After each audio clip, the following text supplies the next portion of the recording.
मंडळी नमस्कार. आपला रीडिंग मास्टरची सिरीज चाललेली आहे आणि आज आहे डे 37. बघा आजच्या काय शब्द आहेत ते. जेव्हाही स्पेलिंगमध्ये ए जी आणि ई हा येईल त्यावेळेस त्याचा उच्चार इथे काय करायचा आहे? ईज. कसं समजून घ्या.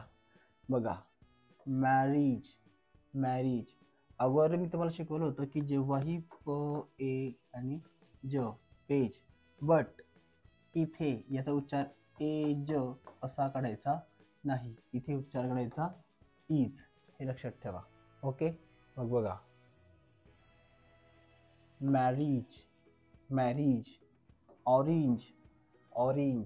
ऑरेंज पण काही लोक म्हणतात, पण इथे नियमानुसार आपल्याला ऑरेंज असं म्हणायचं आहे, ईज असा उच्चार काढायचा आहे. ठीक आहे. बघा savage, shortage, village, average, cabbage, carnage, carriage, cottage, courage, damage, dosage, garage, garbage, language आणि लगेज. ठीक आहे. पुन्हा एकदा रिवाइज करू.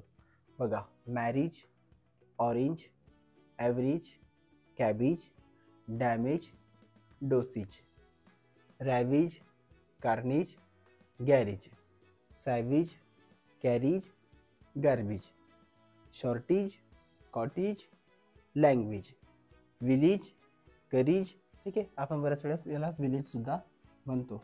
ओके. नेक्स्ट बघा.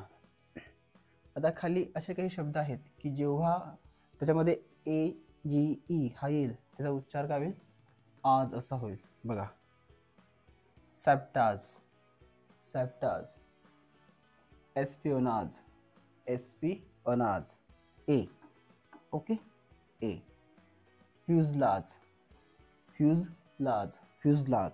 आणि मिराज.